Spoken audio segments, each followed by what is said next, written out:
खबरें जो हमें सीधा जोड़ती हैं आपसे, जिनका आपकी जिंदगी पर होता है सीधा असर। खबर का मतलब है एक भरोसा, और आपका भरोसा है हमारी जिम्मेदारी। ATL TV, भरोसा अलवर का। नमस्कार, आप देख रहे हैं ATL न्यूज और आपके साथ मैं हूं रविंद्र तिवारी। पेश है आज की हेडलाइंस।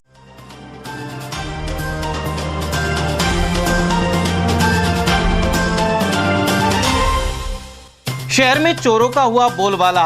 NAB क्षेत्र में सुने घर से 2 लाख के जेवर सहित चुराई नकदी। वहीं नयाबास में आईफोन और साहब जोड़ा में 10 बैटरियां की पार।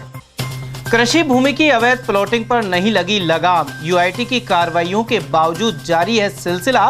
नई कॉलोनियां विकसित करने की सुस्त रफ्तार भी बनी वजह।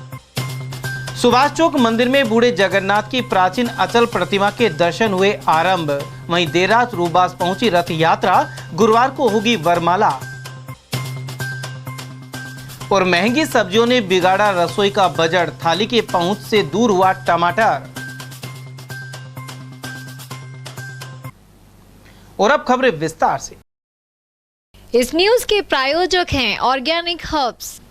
अलवर शहर में आए दिन चोरियां हो रही है। नई घटनाओं में 2 घरों से अज्ञात शातिर लगभग 25,000 की नकदी एवं लगभग 2 लाख के जेवर पार करके ले गए। एक अन्य वारदात में दुकान से बैटरियां चुरा ली गई। ऐसे में पुलिस गश्त पर सवाल उठ रहे हैं।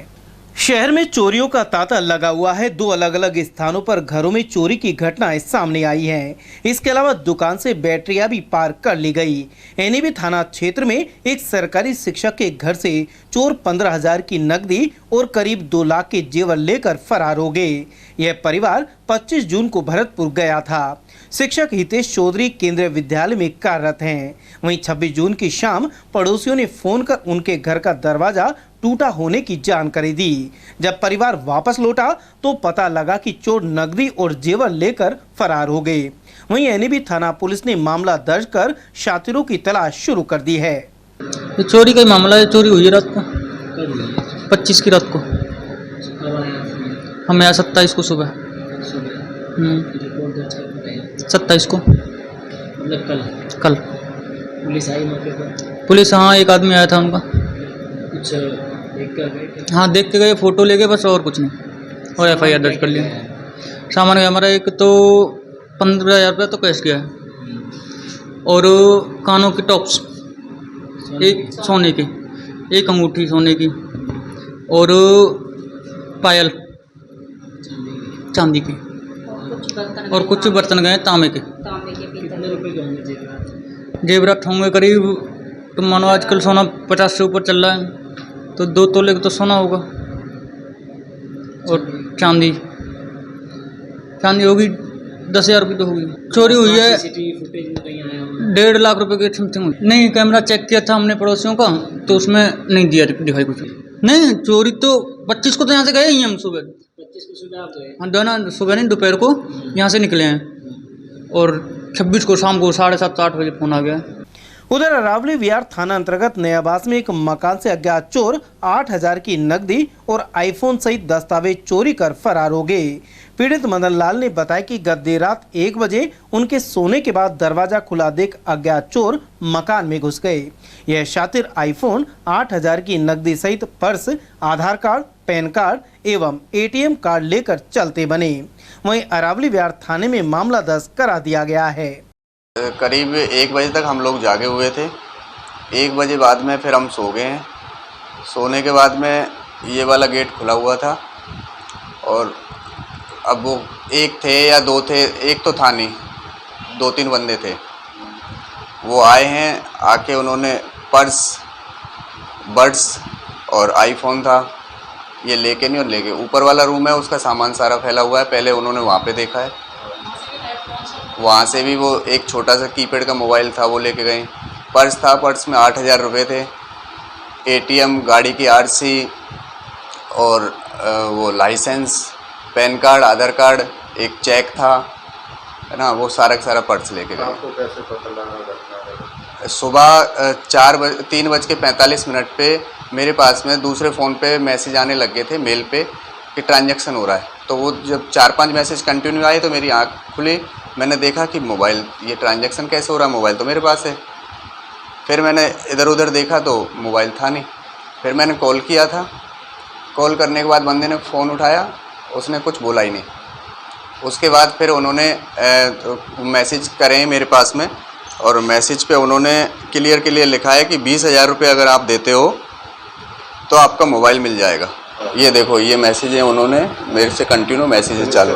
थाने में रिपोर्ट दर्ज कराई थी, कल सुबह करीब 6 बजे मैं थाने पहुंच गया था, वहाँ रिपोर्ट दर्ज करवाई थी, रिपोर्ट भी मेरे पास पड़ी हुई है। अब उन्होंने अभी तक कोई एक्शन नहीं है। गौरतलब है कि पिछले अरसे में सूने मकानों में चोरी की वारदातें लगातार सामने आई हैं। इसके चलते जहां लोगों को खुद भी सतर्क रहना होगा, वहीं पुलिस गश्त बढ़ाने की जरूरत भी बनी हुई है। इस खबर के प्रायोजक हैं बहुरानी ब्रांड। और वहीं शहर में साहब जोड़ा स्थित ल्यूमिनस सर्विस सेंटर से 10 बैटरी चोरी हो गई। यहां मौजूद रविकांत सैनी ने बताया कि देर रात्रि 3:26 पर 3 चोर पहुंचे और सीसीटीवी कैमरे का रुख दूसरी ओर कर दिया। इसके बाद 10 बैटरी चोरी करके ले गए। इसके चलते करीब 1.25 लाख रुपए का नुकसान हुआ है। हमारे यहाँ पर एक्चुअली करीब 10 बैटरियाँ चोरी हुई हैं, जो कि बैटरियाँ रखी हुई थी, बाहर स्क्रैप था। तो चोर आए थे 26 तारीख को रात को, और पहले तो साइड के जो बगल में मकान है वहाँ से उन्होंने एंट्री की है। उनका सर दिख रहा है एक्चुअली, और दिखने के बाद में उन्होंने 3:21 पे वो एंटर हुए, और 3:26 पे हमारा जो कैमरा लग रहा है जस्ट इस ऑफिस के बाहर जो कैमरा लग रहा है, उस कैमरे के साथ उन्होंने उसको हाथ से उसको पहले तो घुमाया है नीचे, उसके बाद वो 10 बैटरियाँ चोरी करके ले गए। स्क्रैप है वो करीब, स्क्रैप वैल्यू उनका 40,000 रुपये करीब है। लेकिन अब जैसे हमें तो कंपनी का, हमारे पास काम है, सर्विस सेंटर है कंपनी का, तो कंपनी तो क्या हमसे पूरा पैसा वसूलती है उसमें, हमें डिफेक्टिव बैटरी जमा करानी होती है। तो लगभग यदि इस तरह से देखें तो करीब 1.25 लाख रुपए का नुकसान है। तो साइड में ढक्कन पटक रखे हैं उन्होंने, ढक्कन पटक के और बैटरी को खाली करके, पानी खाली करके उनका ड्राई बैटरी वो लेके गए हैं। 3:21 पे वो एंटर हुए हैं बगैर पड़ोस के मकान से, और 3:26 पे उन्होंने कैमरा हमारा नीचे कर दिया। इस न्यूज के प्रायोजक हैं ऑर्गेनिक हर्ब्स। उधर मंगलवार रात शहर में तिजारा फाटक के समीप गणपति विहार में एक मकान में खड़े ई रिक्शे से चोर 2 बैटरी चोरी करके ले गए। पीड़ित सुधीर ने बताया कि यह घटना सीसीटीवी कैमरे में भी कैद हुई है। इसके अलावा चोरों ने 1,500 की नकदी भी पार कर ली। चोरी हुई बैटरियों की कीमत करीब 26,000 रुपए थी। ये जी मेरे ई रिक्शा की बैटरियां चोरी हुई है, और ये जो एरिया है वो गणपति विहार तिजारा फाटक है। अच्छा। और रात को मैं अपना ई रिक्शा यहाँ पर खड़ा करा, और उसके बाद अपने खड़ा करने के बाद चला गया, और रात्रि में करीबन 10:27-28 पर यहाँ पर 2 बाइक से 2 चोर आते हैं, और उन्होंने मेरे ई रिक्शा की बैटरी लॉकर को ताला लगा हुआ उसको तोड़ा है। उसके बाद उन्होंने बैटरी निकाली है, और रात्रि में करीबन 1:45 पर वो अपनी बाइक पर बैटरी ऊपर रखकर यहाँ से लेकर गए हैं। सुबह जब मैं यहाँ पर आया तो मैंने देखा कि ई रिक्शे की बैटरियाँ ताला टूटा हुआ है, और ई रिक्शे में बैटरी नहीं थी। 2 बैटरियाँ चोरी हो गई, और उसमें टोल में 1500 रुपये के तकरीबन पैसे भी रखे हुए थे, वो भी चोरी हो गए। कितने की बैटरी नुकसान हुआ है? जी मेरा बैटरियों का नुकसान करीबन 26,000 रुपये का हुआ। इस खबर के प्रायोजक हैं बहुरानी ब्रांड। शहर के आसपास नियमन कराए बिना कृषि भूमि पर भूखंड काटकर बेचने का सिलसिला जारी है। दूसरी ओर यूआईटी ने अब तक अनेक कार्रवाइयां कर सैकड़ों बीघा ऐसी भूमि से अतिक्रमण हटाया भी है। इसके बावजूद यह सिलसिला थमने का नाम नहीं ले रहा।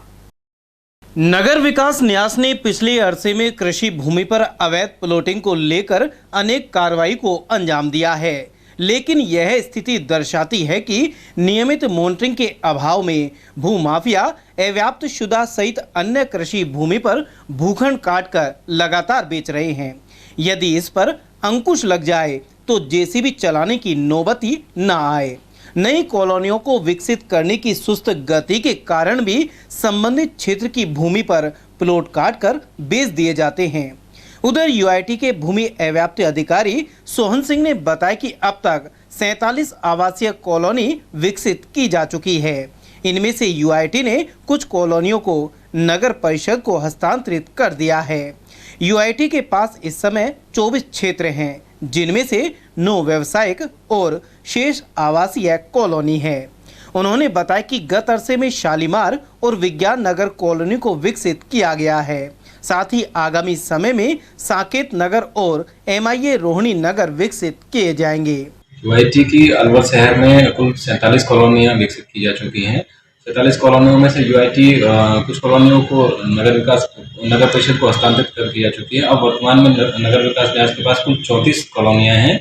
इनमें से 9 व्यवसायिक कॉलोनियाँ हैं और शेष आवासीय कॉलोनी है। यूआईटी लगातार नई नई कॉलोनियाँ डेवलप कर रही है। अभी हाल ही में यूआईटी के द्वारा शालीमार विज्ञान नगर कॉलोनी डेवलप की गई है। इसके अलावा आगामी समय में यूआईटी के द्वारा साकेत नगर, MIA और रोहिणी नगर को विकसित करने के काम किया जा रहा है। ये कब तक विकसित हो जाएंगे? जल्दी हम लोग इस पे लगे हुए हैं, बहुत जल्दी हम। उधर अतिक्रमण को लेकर सोहन सिंह नरूका का कहना है कि यूआईटी की जमीनों पर भू माफिया द्वारा कब्जे को लेकर JEN नजर रखते हैं। जैसे ही कब्जा होता है, अतिक्रमण हटाने की कार्रवाई शुरू की जाती है। हमारे जो फील्ड के JENs हैं वो लगातार निगरानी रखे हुए होते हैं। जैसे ही कोई अतिक्रमण होता है जैसे और हमारे वहाँ रिपोर्ट होती है, रिपोर्ट के तुरंत बाद हमारे यहाँ से जो भी कागजी कार्रवाई वो करने के साथ ही अतिक्रमण को ध्वस्त करने की लगातार कार्रवाई की जाती है। बहरहाल अधिकारियों का दावा अपनी जगह है, लेकिन उन लोगों के बारे में क्या कहा जाए जो भू माफियाओं के चंगुल में फंसकर लाखों रुपए गवा चुके हैं, क्योंकि यूआईटी की JCB चलने के बाद उन्हें अपना विवादित प्लॉट बेचना मुश्किल हो जाता है। तब तक भू माफिया मोटी कमाई कर अपना पल्ला झाड़ चुके होते हैं। Bureau report, ATL news, Alwar. इस खबर के प्रायोजक हैं बहुरानी ब्रांड। भगवान जगन्नाथ की रथ यात्रा गत देर रात्रि रूपबास पहुंची। वहीं यहां मेले की चहल पहल बढ़ गई है। उधर रथ यात्रा के दौरान दर्शन करने के लिए ओप सर्कस, मन्निकाबाड़, नंगली सर्किल और प्रमुख स्थानों पर भी मेले जैसा दृश्य रहा। रथ यात्रा का ATL TV पर प्रसारण भी किया गया।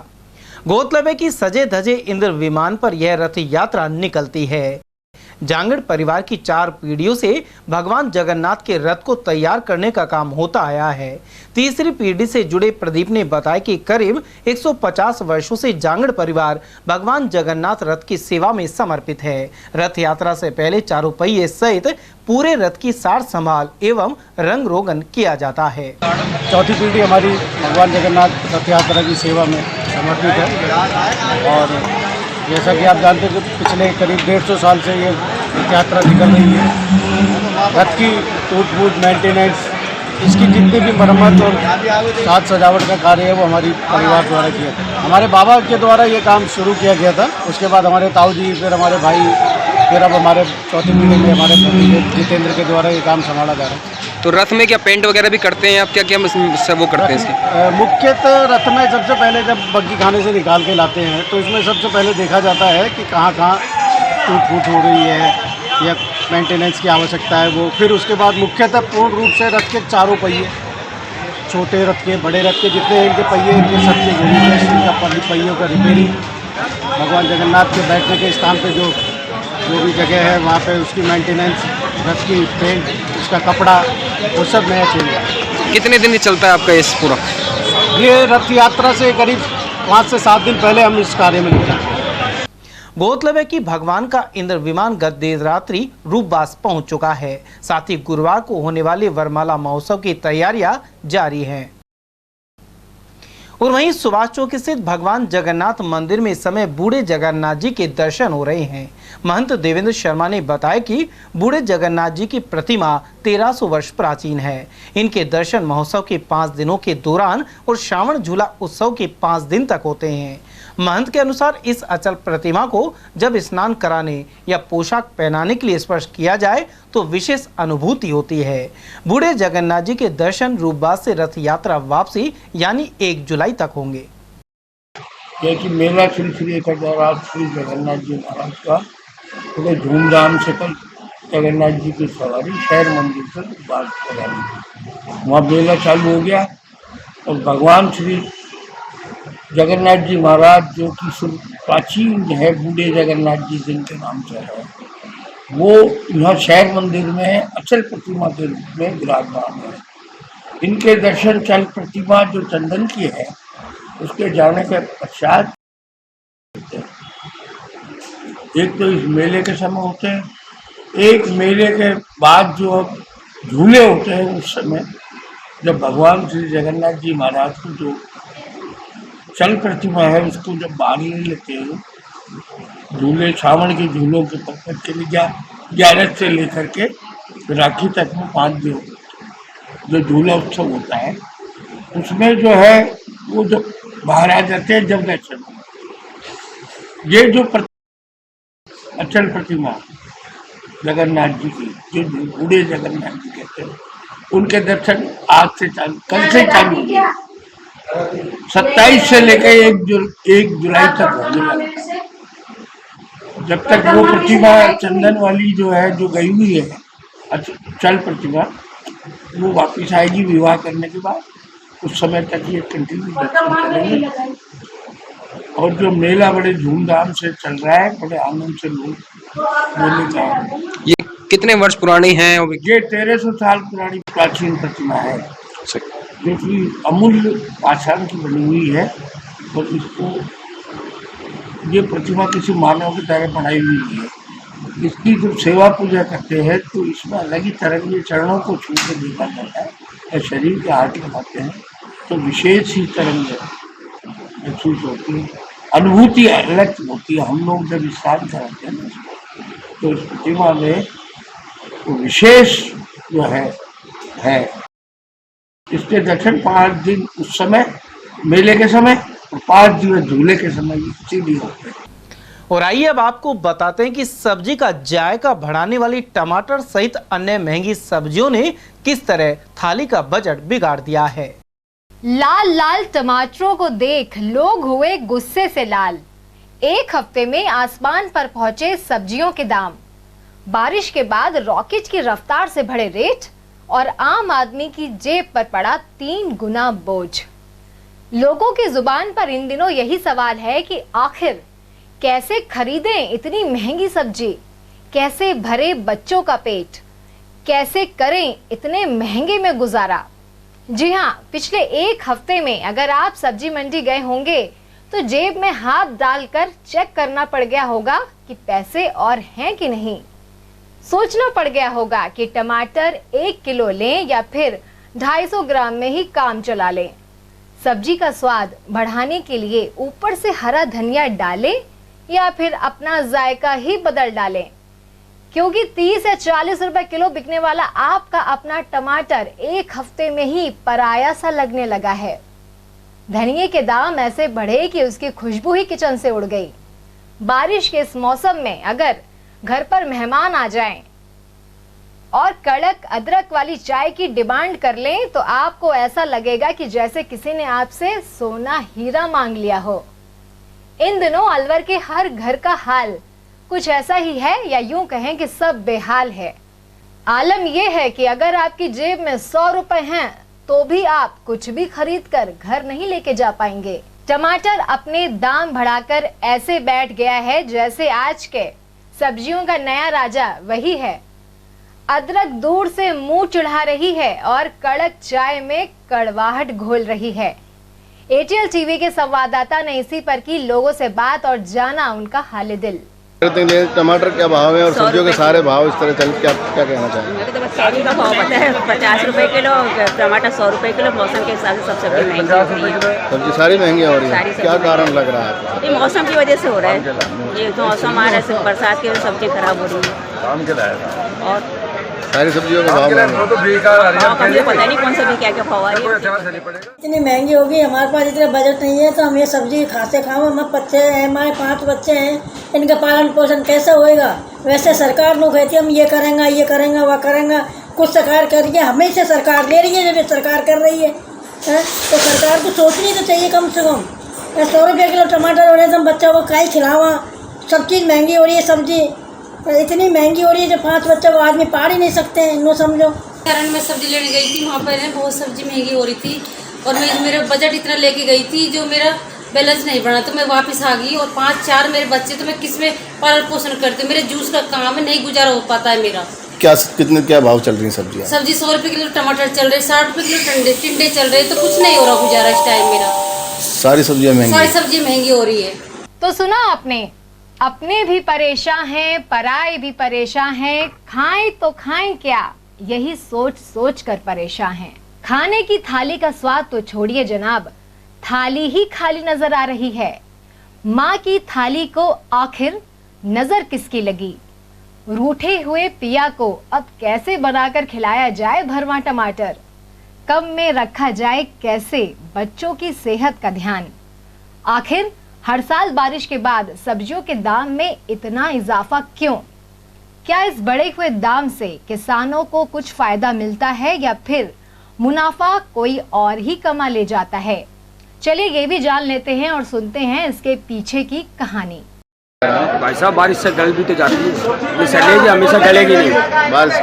बारिश से पानी, बारिश अधिकतर खूब है, खेतों में पानी भर जाता है, गड़ास पड़ जाता है। अधिकतर चारों मेर जहाँ जहाँ टमाटर पैदा होता है, अधिकतर चारों मेर ही बारिश है और उससे गड़ास पड़ा हुआ है। क्या भाव चल रहा है टमाटर? टमाटर थोक में बिक रहा है 1500-1600 रुपये का कैरेट, जिसमें 25 किलो माल में 5 किलो तो दागी मान लो। 5 किलो दागी कम नहीं होता है महंगे भाव का, जिसको बेच फेंकना ही पड़ेगा, वो तो ग्राहक को दे नहीं सकते। और सब्जियां भी महंगी हैं। और सब्जियां और ऑटोमेटिकली महंगी होगी। जब ये चलिए एक ही चीज़ महंगी हो जाएगी, बाकी सस्ती हो जाएगी। बरसात के कारण अधिकतर सारी चीज़ है ही महंगी है। कहाँ से आ रहे हैं टमाटर? हिमाचल के जा रहे हैं। हिमाचल में भी बारिश है, ये तो मान के चलो पहाड़ी क्षेत्र में उपला है ना जो बच रहा है। अगर ये समतल जगह का होता तो ये टमाटर और भी महंगा हो जाता। ये 200 रुपये किलो भी खाना पड़ता है पाकिस्तान जैसे। ये टमाटर का भाव तो महंगा हो रहा है, क्या क्या? ये भाई साहब मौसम में बारिश के कारण 100 रुपये किलो बिक रहा है, कम से कम 120 हो जाए, बड़ी बात नहीं है। यही हालिया 150 बिक जाएगा 2-4 दिन में। कहाँ से आ रहे हैं टमाटर? कहाँ? शिमला से आ रहा है। शिमला से आ रहा है, तो यही कारण है सब्जी। इसका किराया महंगा है, इस मारे महंगा पड़ रहा है। और सब्जियों भी काफ़ी महंगी, सारी सब्जी महंगी, मौसम का सभी सब्जी खराब होगी, आधी जाए सब्जी खराब होगी। ये जो अपनी बारिश हो रही है यहाँ पे, इसकी वजह से टमाटर ये बहुत गल रहा है। ये टमाटर इस समय बाहर से आ रहा है, बेंगलोर से टमाटर आ रहा है, अपना देसी टमाटर अलवर का है जो ख़त्म हो चुका है इस समय। ये थोक में इस समय 85-80 रुपये किलो टमाटर पड़ रहा है, जो रिटेल का भाव 100-120 रुपये किलो के समथिंग है। पहले कहाँ से आता था टमाटर? पहले अपने लोकल उमरैन हुआ, चोटी पहाड़ हुआ, आसपास के क्षेत्र से था, खाना गाजी हुआ, इधर से टमाटर आते हैं। उनके क्या रेट होती थी? उनकी रेट होती थी मात्र 20 रुपये किलो, 30 रुपये किलो, थोक रेट 18 रुपये किलो, 17 रुपये किलो समथिंग होता था। वो क्या रेट बिकता था? वो बिकता था 30 रुपये किलो, 40 रुपये किलो। अच्छा, कितने दिन पहले ही अलवर के टमाटर आना बंद हो गए? जो हो गए 15 से 20 दिन पहले समथिंग खत्म हो गया। और ये बारिश आई है 2 दिन, किसी ने खराब कर दिया टमाटर। पहले मतलब कहाँ से आ रहे हैं इस समय? इस समय तो उनसे आ रहा है, बेंगलोर से टमाटर आ रहा है। कुछ बारिश और तूफान और इसके कारण कुछ माल की बढ़ोतरी कम हो रही है, इसलिए टमाटर तेज़ हो रहा है। टमाटर 1600 से 2000 तक बिक रहा है बेंगलोर, और अपना ये शिमला 1400-1200, 1500 तक बिक रहा है ना। और इसलिए कम, थोड़ा माल भी कम निकल रहा है उधर से, इसलिए तेज़ाई आ गई है ना। ये तो टमाटर हो गया। पहले कहाँ से माल आता था? टमाटर यहाँ पे चौमू और अपने लोकल इधर का यहीं का था, वो तो कम हो गया, ख़त्म हो गया। वो कहाँ से आता था? अब इस टाइम आ रहा है जो शिमला का। क्या रेट आता था पहले? अब पहले सस्ता था, 300-400 कैरेट आता था। कितना आता था कैरेट में? 25 किलो। अच्छा, अब क्या रेट आ रहा है? अब महंगा रहा है, 1500 रुपये आ रहा है, 1000 रुपये आ रहा है। क्या रेट इस समय बिक रहा है? इस टाइम टमाटर 100 रुपये बिक रहा है बाजार में। तो 100 रुपये से 100 बिक रहा है, तो कैसा बाजार है इस समय टमाटरों का? बहुत तेज बाजार है, महंगा ही है, दिक्कत आ रही है वो तो खरीदने में, महंगा बहुत हो गया। अब आगे से ही महंगा आ रहा है तो टमाटर, इस कारण महंगा बिक रहा है। वजह चाहे जो भी हो, आम आदमी को ही सहनी पड़ती है मार, जेब उसे ही ढीली करनी पड़ती है, जरूरतों से समझौता भी उसे ही करना पड़ता है। तो इतना समझ लीजिए, भरना है बस पेट, स्वाद को कराइए थोड़ा वेट, क्योंकि हाई है अभी सब्जियों का रेट। जिले में कोटकासिम क्षेत्र के ग्राम खेड़ा में उस घटना की चर्चा बनी हुई है जिसमें एक कलयुगी बेटे ने जमीन की खातिर अपनी उस मां के पैर हथौड़े से तोड़ दिए, जिसने उंगली पकड़कर उसे पैरों पर चलना सिखाया था। साथ ही पिता को भी खून से तरबतर करने से यह बेटा नहीं चूका, जबकि एक वक्त ऐसा रहा होगा जब उसके तकलीफ में देखकर पिता खून के आंसू रोता होगा। इसके अलावा एक अन्य घटना में जमीन के लिए ही चिकानी क्षेत्र में बेटे ने पिता का हाथ काट डाला। ऐसी घटनाएं सोचने पर मजबूर करती हैं कि आखिर समाज किस दिशा में जा रहा है। पेश एक रिपोर्ट। भगवान श्री कृष्ण ने कहा था कि जिस दिन माता पिता के चरणों में स्वर्ग दिखना बंद हो जाएगा, कलयुग आ जाएगा। जिस दिन बेटा चलना सिखाने वाला हाथ छोड़ देगा, कलयुग आ जाएगा। जिस दिन माँ का आंचल बेटे को मैला लगने लग जाएगा, उस दिन कलयुग आ जाएगा।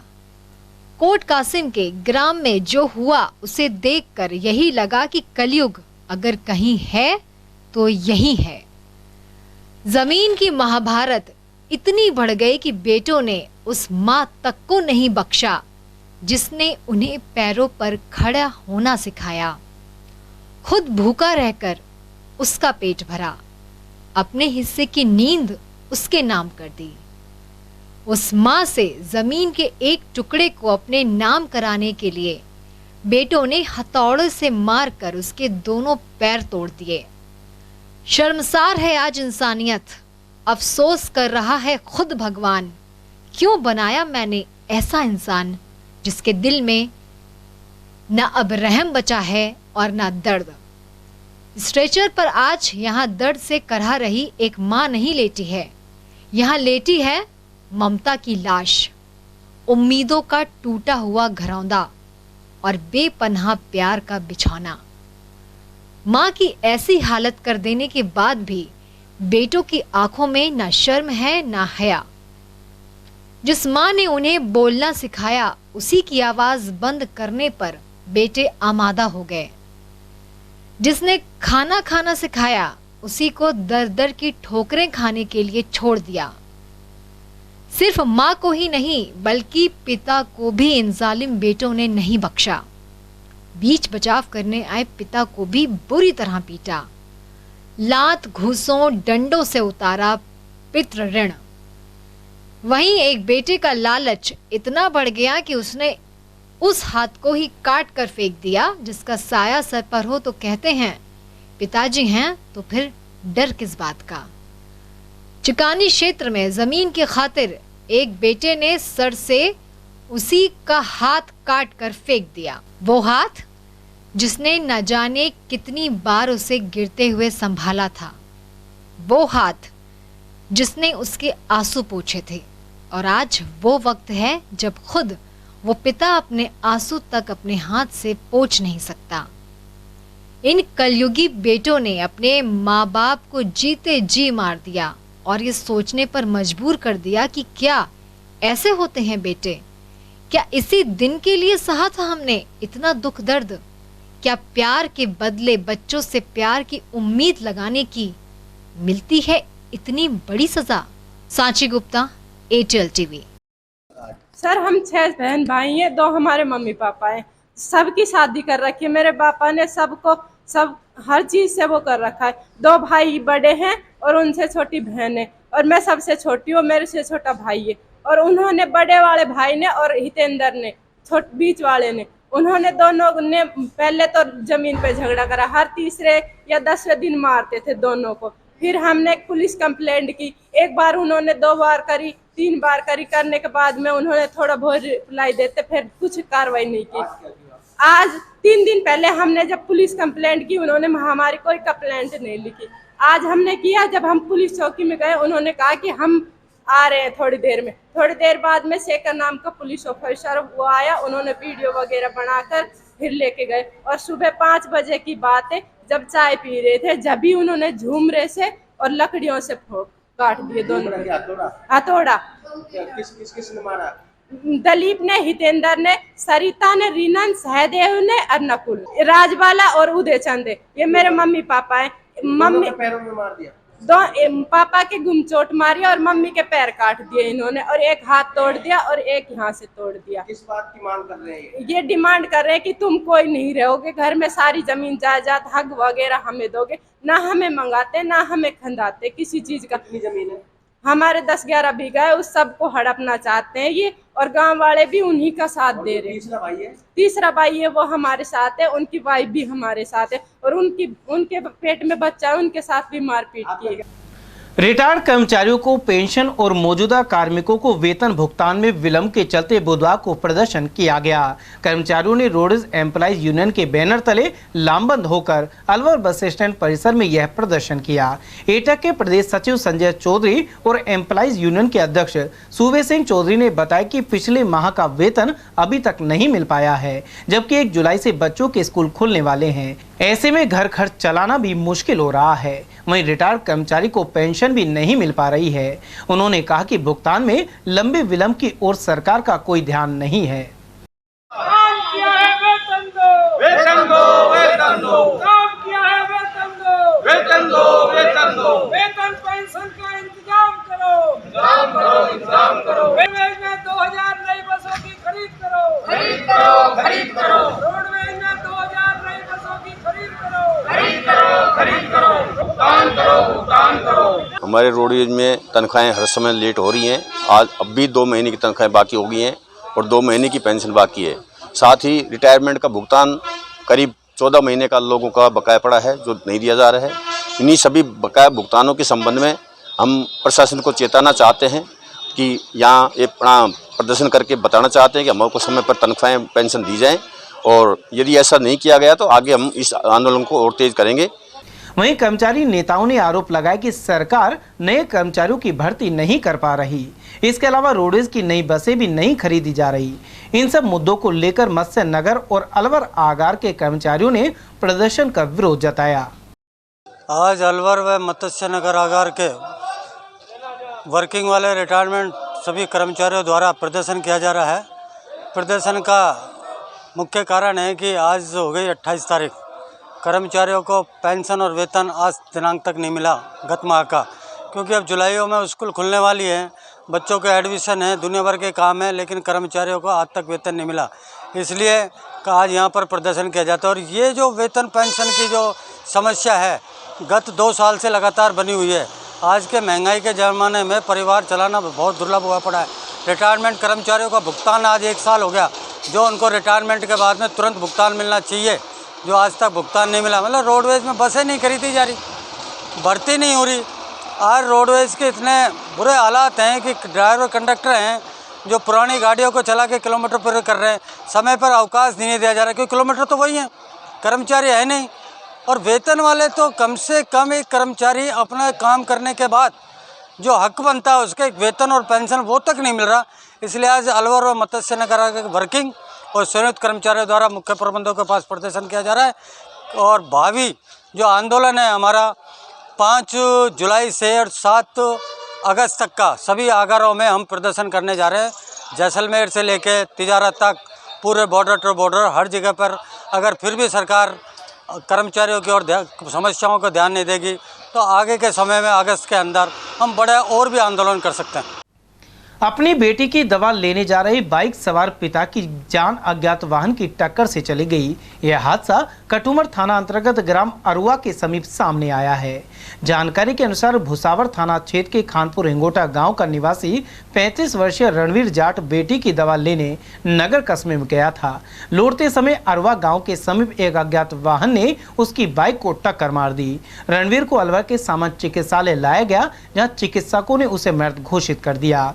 गौरतलब है कि रणवीर की पत्नी की 15 वर्ष पूर्व करंट लगने से मौत हो गई थी। इसके बाद 2 बच्चों को उसने ही पाल पोस कर बड़ा किया और इनके सिर से अब पिता का साया उठ गया है। नगर से दवाई लेके जा रहा था लड़की के लिए, रास्ते में अज्ञात वाहन से एक्सीडेंट हो गया। किस चीज की दवा लेने गया था? पैरों की। बेटी बीमार है? बीमार है। तो कितने बच्चे हैं इनके? 2 बच्चे, एक लड़का एक लड़की है। एक्सीडेंट कहाँ हुआ? अरुआ के पास, कटुमर अरुआ। किसने मारी टक्कर, कुछ पता लगा? अभी तो कुछ नहीं पता। अज्ञात वाहन है? अज्ञात वाहन से। ये बाइक पे था? ये बाइक पे था। शादी कितने साल हो गए? शादी को तकरीबन 20 साल के आसपास। बच्चे कितने हैं? 2 बच्चे, एक लड़का एक लड़की। छोटे हैं? छोटे अभी 14-15 साल की लड़की है। घर में कमाने वाला? बस यही था, ना दादा है, ना दादी है, ना बाबा है। पिता भी नहीं इनके? पिता भी नहीं है, ना दादी है, ना मम्मी है। कोई नहीं है, मतलब यही थे? अकेला ही था दोनों का। पत्नी भी नहीं है? नहीं। पत्नी का कब देहांत हुआ? जब छोटे छोटे बच्चे थे उसी टाइम, आज से तकरीबन 15 साल पहले। समाचार में वक्त तो चला एक छोटे से ब्रेक का, बने रहिए एटीएल टीवी के साथ। अब अपने बालों और कोमल त्वचा को और भी खूबसूरत बनाएंगे ऑर्गेनिक हर्ब्स के नेचुरल प्रोडक्ट्स के साथ। प्राकृतिक गुणों से भरपूर ऑर्गेनिक हर्ब के हेयर और स्किन प्रोडक्ट्स आपके लिए लाए हैं हर्बल फेस पैक्स, जो 100% ऑर्गेनिक इंग्रेडिएंट से बने हुए हैं। Long lasting herbal hair colours जो आपको मिलेंगे नेचुरल ब्लैक और डार्क ब्राउन कलर में। तो फिर देर किस बात की, आज ही कांटेक्ट कीजिए for sales and distribution organic herbs, Kala Kuan, Alwar 301001। Contact number 7014344361। 45 degree है, पागल हो क्या?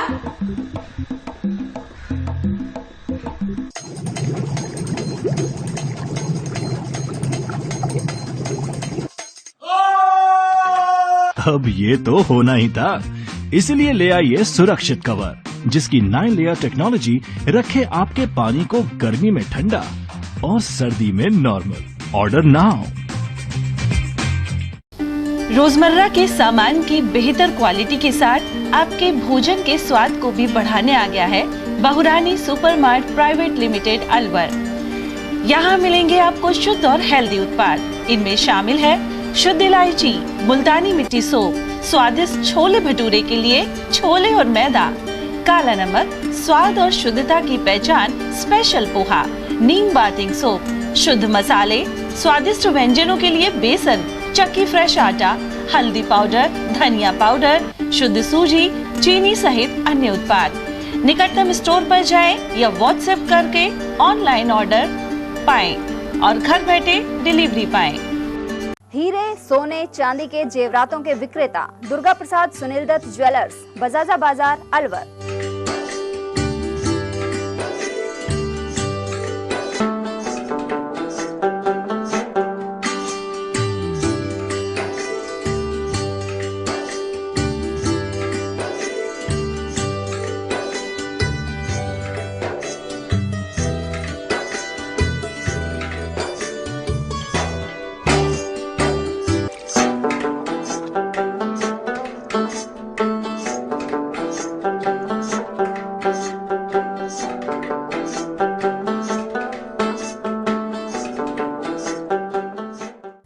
सोने चांदी के जेवरातों के विक्रेता Durga Prasad Sunil Dutt jewellers, Bajaja Bazaar, Alwar. Phone number 0144233863 and 2338663। Break के बाद पुनः आपका स्वागत है। यादव समाज के युवाओं द्वारा शहर के नंगली सर्किल पर केंद्रीय मंत्री गजेंद्र सिंह शेखावत का पुतला फूंका गया। यहां मौजूद लोगों का कहना था कि प्रदेश में श्री कृष्ण बोर्ड के गठन को लेकर केंद्रीय मंत्री शेखावत ने समाज को बांटने की टिप्पणी की थी। इसके विरोध में मंगलवार शाम पुतला दहन हुआ। युवा महावीर यादव और संदीप वोहरा ने रोष प्रकट करते हुए केंद्रीय मंत्री के इस बयान को निंदनीय बताया, साथ ही जमकर नारेबाजी भी की।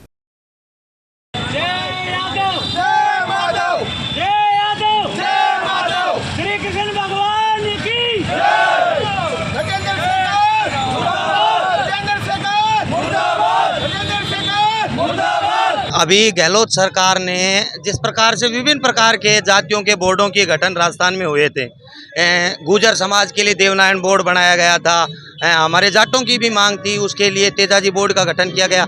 उसी प्रकार प्रदेश में विभिन्न जातियों के बोर्डों की मांगें थी। यादव समाज ने एक जन जागृति सम्मेलन करके और अपनी मांग प्रमुखता से रखी। उस मांग का हम सब लोगों ने, सब समाज ने भी समर्थन किया था कि प्रदेश के अंदर जब सब जातियों के बोर्ड बन रहे हैं तो हमारे अहीर भाइयों के लिए भी बोर्ड बनना चाहिए। गजेंद्र सिंह शेखावत ने वहाँ कहा कि भाई इस प्रकार का बोर्ड बना के गहलोत सरकार बांटने का काम कर रही है। मैं बताना चाहता हूँ कि परशुराम जी का बोर्ड बना, महाराणा प्रताप जी का राजपूतों के लिए बोर्ड बना, मेवात बोर्ड मेव भाइयों के लिए बना, जाटों के लिए वीर तेजाजी बोर्ड बना। उस दिन इनके मुंह में दही जम गया था क्या?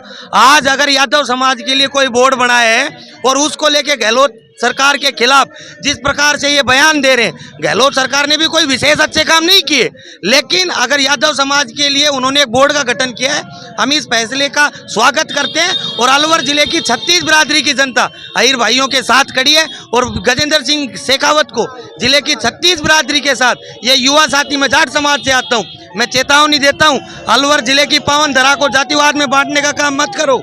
आप अलवर धरा पे घुसने का लायक नहीं रह पाओगे। अलवर धरा का 36 बिरादरी का भाईचारा एक साथ खड़ा है और गजेंद्र सिंह शेखावत के इस बयान की हम घोर निंदा करते हैं। और अलवर जिले की 36 बिरादरी अहीर समाज के साथ कृष्ण बोर्ड के गठन के साथ खड़ी है। अशोक गहलोत जी ने अभी 2 दिन पहले श्री कृष्ण बोर्ड की घोषणा करी है गठन की, जो हमारी मांग काफ़ी दिन से चल रही थी।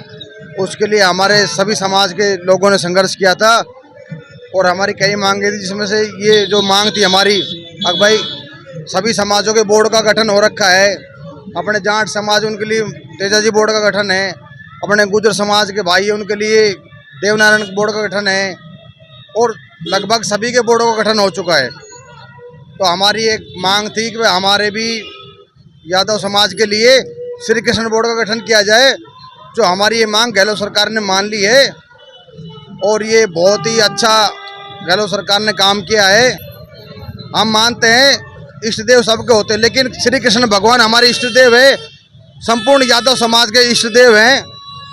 अगर उनके नाम से बोर्ड का गठन हो रहा है तो मेरे हिसाब से कोई गलत नहीं है और इस चीज़ को मुद्दा बना के उनका ये स्टेटमेंट जो आ रहा है वो बहुत गलत है। हम उसकी घोर निंदा करते हैं और मैं गजेंद्र सिंह शेखावत जी को चेतावनी देता हूं, अगर हमारे बोर्ड के गठन से उनको जातिवाद दिख गया, जब और समाजों के बोर्ड बने तब उनको जातिवाद नहीं दिखा।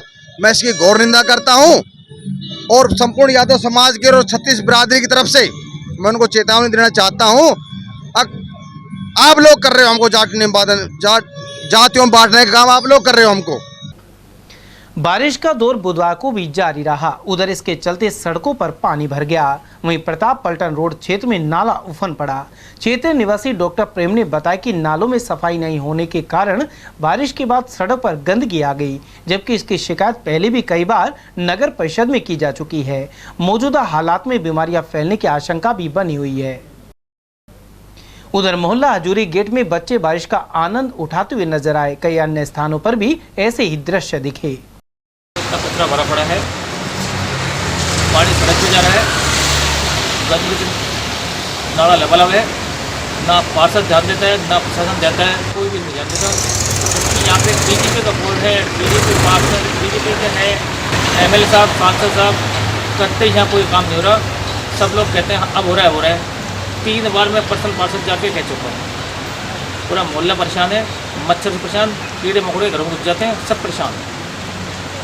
मैं चाहता हूँ एटी तरफ से कि लोग प्रशासन ध्यान दें और इसको नाले की सफाई करवाएं। भारतीय कम्युनिस्ट पार्टी ने केंद्र सरकार की नीतियों को श्रमिक विरोधी करार दिया है। शहर में पार्टी कार्यालय पर बुधवार को एक बैठक का आयोजन किया गया। पदाधिकारी तेजपाल सैनी ने बताया कि इस मौके पर महामंत्री गुलाब रावत ने भी विचार रखे। वहीं LIC एवं ESI आदि से जुड़ी नीतियों के विरोध में आंदोलन की रणनीति बनाई गई। आज जो जिला एटेक की मीटिंग हमने आयोजित की गई है, इसमें पूरे जिले के श्रमिक संगठनों के हमारे साथी आए हुए हैं। इसमें मुख्य रूप से केंद्र सरकार की जो श्रमिक विरोधी नीतियां हैं उन पर विचार विमर्श किया जा रहा है। आगे के जो आंदोलन के कार्यक्रम हैं उनको तय किया जा रहा है, किस प्रकार से हमें आगे आंदोलन को बढ़ाना है। सरकार जिस तरह से LIC का है, इसका BPS का है, ESI का है, इनका जो विघटन करने की तैयारी कर रही है उसका लगातार हम विरोध करेंगे और संघर्ष करेंगे। और सरकार की जो श्रमिक विरोधी जो 4 कोड बिल है उनका भी हम लगातार संघर्ष करने का रास्ता ऑल इंडिया लेवल पर तैयार किया जा रहा है। उसको आगे बढ़ाने के लिए आज हम संगठनात्मक रूप से मीटिंग कर रख रहे हैं और आगे के आंदोलनों पर हम चर्चा कर रहे हैं। एक वक्त था जब शहर के विभिन्न टॉकीजों में फिल्म देखने के लिए लंबी कतारें लगती थी, लेकिन अब ऐसे दृश्य अतीत की बात हो गए हैं। इतिहासविद एडवोकेट हरिशंकर गोयल के अनुसार मालन की गली में तेज टॉकीज की शुरुआत कर यहां मूक फिल्म राजा हरिश्चंद्र सबसे पहले प्रदर्शित की गई। वहीं जागीरदार मेहताब सिंह ने वर्ष 1940 में तेज प्रताप टॉकीज बनवाया। बाद में सरकार ने इस जमीन का अधिग्रहण कर लिया और इसका नाम न्यू तेज टॉकीज रखा गया। उधर रामनारायण ठेकेदार के परिवार ने अशोका टॉकीज का निर्माण वर्ष 1958 में शुरू करवाया, जबकि गोपाल टॉकीज की शुरुआत वर्ष 1970 में हुई, जबकि ओवरब्रिज के पास भारत टॉकीज का निर्माण 1985 में हुआ था। जब बड़े सितारों की नई फिल्में यहां लगती थी तो टिकट मिलना मुश्किल हो जाता था। नई फिल्म के प्रथम शो की टिकट हासिल करना किसी जंग से कम नहीं था।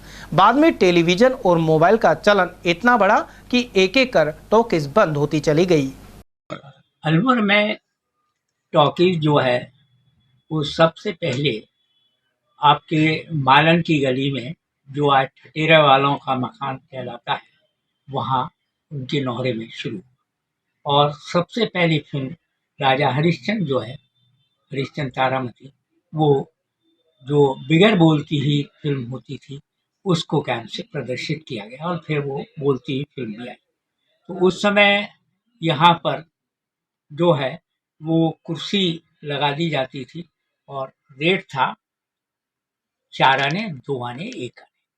और 1 आने वाले लोग जो हैं वो सिर्फ जमीन पर बैठ करके, जाजम पर बैठ करके अपने उसको देखते थे। वाइस्कोप में जो है वो दिखाया जाता था। एक तो ये, इसके बाद जो है ये सन 1940 से पहले की बात है। उससे के बाद जो है वो पड़ाव की चक्की में ये सिनेमा हॉल शुरू हुआ, वहाँ पर भी इसी तरीके से सिनेमा देखा गया। उसके बाद जो है सिनेमा हॉल जो है असल में बना आपके न्यू तेज टॉकीज।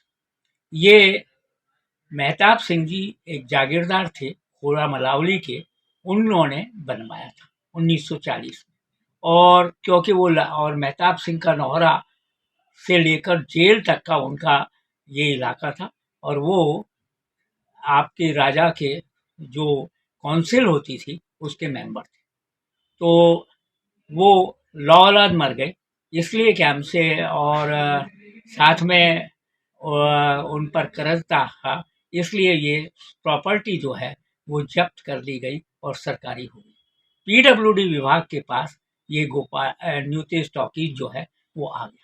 न्यू तेज टॉकीज चलता रहा और इसको नारायण दास एम पंजाबी जो हैं उन्होंने संचालित किया और उन्होंने के पास 13 टॉकीज हो गए।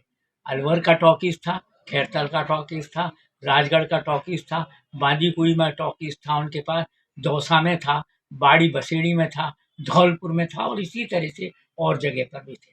उनके जो फिल्म जो है उसमें निर्माण में भी उन्होंने का योगदान रहा। उन्होंने 2 फिल्मों का निर्माण किया, हालांकि वो असफल हो गई फिल्में। एक तो कैंप से मिर्ज़ा गालिब थी फिल्म और दूसरा कैंप से आलौदल फिल्म थी। इस तरीके से उन्होंने फिल्म को उन्होंने 3 बड़े काम किए। एक तो अलवर के में जितने जो फिल्मांकन के लिए स्थान हैं उनको कैंप से जो बड़े उस समय के प्रोड्यूसर थे उनको दिखाया और कैंप से निर्माताओं को दिखाया। कलाकार भी आए, यहाँ दिलीप कुमार से लेकर सारे कलाकार उस टॉकीज में, न्यू तेज टॉकीज में आ चुके हैं। और दूसरा उपलब्धि उनकी ये थी कि उन्होंने जितने ये जो आज आपके फारूक हमारे मोहम्मद ये जो आपके ये बजाने के भाने का जो है वो उन्हों के कलाकारों को उन्होंने स्थान दिलवाया। साथ ही साथ तीसरी उनकी बड़ी बात थी कि ये थोड़े दिनों के बाद आप देखेंगे 85-86 के बाद वीडियो वाला फिल्मांकन होने लगा। वीडियो दिखाया जाता था और साथ में चाय भी पीने को मिलती थी। तो वो कहते थे कि घर में अब हर घर जो है वो सिनेमा हॉल हो जाएगा और ये सिनेमा हॉलों की कोई उपयोगिता रहेगी नहीं, और उनकी ये बात आज भी सही निकल रही है। तो उन्होंने इसको किया। न्यू तेज टॉकीज चलता रहा। 78 में गवर्नमेंट ने इस टॉकीज को बंद करने का निर्णय लिया, लेकिन हाई कोर्ट में एक रिट हम लोगों ने की, पहले मिनिस्टर से उसको स्टे कराया, फिर हाई कोर्ट में स्टे कराया और वो ये कैंप से चलता रहा। 90 के दशक में बंद हो गया और उसके बाद इसमें कैंप से जो आज आप बिल्डिंग देख रहे हैं वो बन गई। ये कमर्शियल बिल्डिंग हो गई, माल हो गया एक तरीके। इसके साथ ही फिर बना अशोका टॉकीज। ये अशोका टॉकीज रामनारायण ठेकेदार जी के परिवार का था और जहां आप स्वामी विवेकानंद जी की मूर्ति लगी हुई है, ये किसी जमाने में टेढ़ा था और इसमें 5 दरवाजे होकर के निकलते थे। ये कैंप से 57-58 में कैंप से तोड़ा गया और कैंप से फिर ये अशोका टॉकीज बन गया। अशोका टॉकीज का संचालन जो है अशोक गोयल के नाम से ही अशोका टॉकीज नाम रखा गया और ये चलता रहा, लेकिन ये फिर उसके बाद बंद हो गया। इसके साथ गोपाल टॉकीज जो है ये शुरू किया गया और गोपाल टॉकीज बहुत अच्छी तरह से रन हुआ। इसमें भी बहुत सारे जो है अच्छे प्रदर्शन फिल्मों के दिखाए गए, लेकिन वो भी अब बंद है। और इसके बाद जो है वो भारत टॉकीज जो है 85-86 के बाद बनना शुरू किया और वो टॉकीज जो है वो बन गया, लेकिन 2004 के बाद वो भी बंद हो गया। इसके बाद वहाँ वो कमर्शलाइजेशन हो गया। अब सारे टॉकीज जो हैं वो इस समय बंद हैं।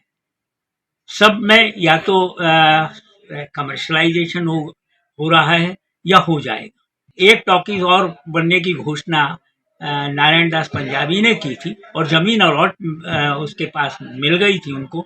उसका नाम था गणेश टॉकीज। इस गणेश टॉकीज बन नहीं पाया और इस कैंप से आपका जो मार्केट आज बना हुआ है आपका UIT की बिल्डिंग के साथ में, ये सारा का सारा आपका कमर्शियल मार्केट बन गया।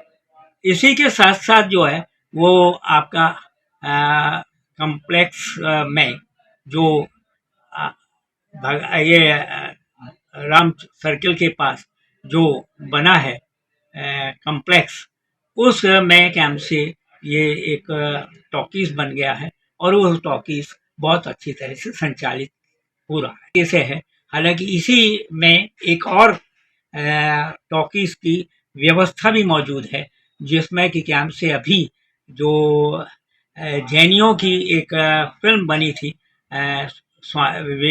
नेमीनाथ वाली, वो दिखाई गई थी। यहीं पर भी टॉकीज की कोई व्यवस्था अब नहीं है। में अब टेलीविज़न है और हर जेब में आजकल स्मार्टफोन है जिसमें आप जो चाहें फिल्म देख सकते हैं। आषाढ़ मास शुक्ल पक्ष में गुरुवार को देवशनी एकादशी मनाई जाएगी। इस बार श्रावण मास के अधिक मास होने के कारण भगवान विष्णु 5 माह के लिए विश्राम करेंगे। यह जानकारी देते हुए पंडित यज्ञदत्त शर्मा ने बताया कि 23 नवंबर को देवशनी एकादशी पर भगवान विष्णु जागेंगे। देवशयन के दौरान शादी विवाहों पर रोक लग जाएगी, लेकिन गृह प्रवेश, कुआं पूजन, सगाई, मुहूर्त आदि शुभ मांगलिक कार्य जारी रहेंगे। आषाढ़ मास शुक्ल पक्ष में मनाई जाने वाली देवशयनी एकादशी कल 29 जून गुरुवार को बड़ी श्रद्धा के साथ मनाई जाएगी।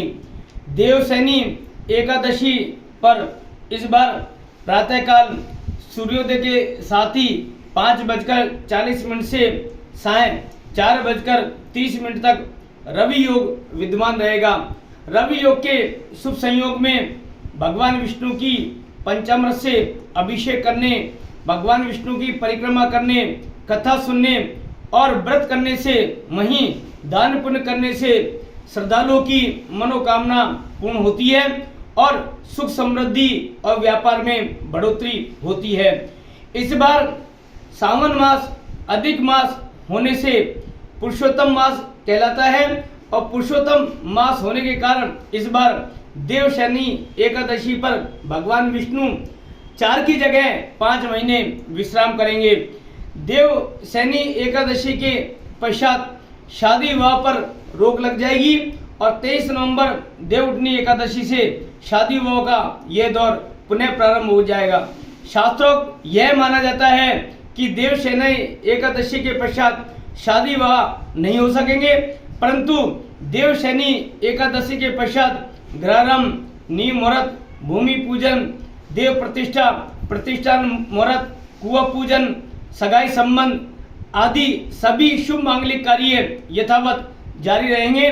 देव शनि एकादशी के पश्चात भगवान विष्णु निद्रा में सो जाएंगे, परंतु इस अवधि में भगवान शंकर षष्ठी का पालन करेंगे और भगवान शंकर की महिमा का विशेष गुणगान इस बार श्रावण मास में किया जाएगा, क्योंकि श्रावण मास इस बार 19 वर्ष बाद अधिक मास के रूप में मनाया जाएगा, इसलिए इस बार श्रावण मास का विशेष महत्व माना गया है। आम आदमी पार्टी के प्रदेश उपाध्यक्ष नंदराम ओलानी रामगढ़ विधानसभा के ग्राम बगड़ राजपूत का दौरा किया। इस दौरान ग्रामीणों ने हंस सरोवर बांध के केमिकल युक्त पानी से प्रदूषण को लेकर अवगत कराया। लोकसभा सचिव जगन्नाथ गोयल सहित एडवोकेट चरण सिंह यादव, रोहताश कुमार जाटव, मनोज चंद्रोल, कन्हैया लाल साहू और छोटे लाल यादव आदि भी यहाँ मौजूद रहे।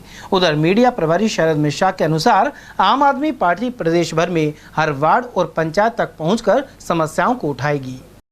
बीजला गांव कठूमर में हमारे पार्टी के कार्यकर्ता रूप सिंह जी पहलवान की दिए की बैठक में शामिल हुए। सभी अलवर टीम आम आदमी पार्टी साथ थी। वापसी में टिटपुरी गांव कठूमर में ही आम आदमी पार्टी के कार्यकर्ताओं की मीटिंग का आयोजन किया, जिसके अंदर नए लोगों को जोड़ा गया। उसके बाद बगड़ राजपूत में पहुंचे, बगड़ राजपूत रामपुर में पहुंचे, जहां पर रोहतास हमारे पार्टी के कार्यकर्ता हैं और भारतीय किसान यूनियन के जिला उपाध्यक्ष भी हैं। उनके नेतृत्व में गांव वाले इकट्ठे थे। उन्होंने अपने गांव की समस्याओं से अवगत कराया और बताया कि हंस सरोवर बांध के अंदर MIA फैक्ट्रियों का गंदा पानी डाला जा रहा है। इसी तरह से सेवर प्लांट और कचरा प्लांट के नाम से जो प्लांट लगाए गए हैं उनको सुचारू रूप से चालू तो प्रशासन कर नहीं रहा, बल्कि उसके अंदर मरे हुए पशुओं को ला के डाल रहे हैं, जिससे पूरे क्षेत्र का वातावरण प्रदूषित हो रहा है, जिससे कैंसर जैसी बीमारियों का लोग सामना कर रहे हैं। इंडियन मेडिकल एसोसिएशन अलवर द्वारा 1 से 3 जुलाई तक चिकित्सक दिवस के कार्यक्रम होंगे। IMA के सचिव डॉक्टर विजय चौधरी ने यह जानकारी दी। उन्होंने बताया कि कार्यक्रम में मुख्य अतिथि ESI मेडिकल कॉलेज के डीन प्रोफेसर डॉक्टर NK अलवा होंगे। साथ ही डॉक्टर GS सोलंकी अध्यक्षता करेंगे। 1 जुलाई को सुबह 7 बजे सामान्य चिकित्सालय परिसर में पौधे एवं उनकी सुरक्षा के लिए ट्री गार्ड लगाए जाएंगे। वहीं शाम को 8 बजे सम्मान समारोह होगा। 2 जुलाई को रक्तदान शिविर का आयोजन IMA हॉल में किया जाएगा। वहीं 3 जुलाई को पोषण आहार कार्यक्रम संपन्न होगा। IMA के अध्यक्ष डॉक्टर SC मित्तल के अनुसार इस मौके पर चयनित TB रोगियों को रेड क्रॉस सोसाइटी के सहयोग से पोषक आहार के पैकेट वितरित किए जाएंगे। समाचार में फिर से रुकेंगे एक छोटे से अल्प विराम के लिए। आप बने रहिए ATL TV के साथ। फर्नीचर का 32 साल पुराना जाना माना नाम राहुल डेकोर। यहाँ आपकी लाडली बिटिया के लिए अथवा अपने घर के लिए सभी प्रकार का सागवान का फर्नीचर उपलब्ध है।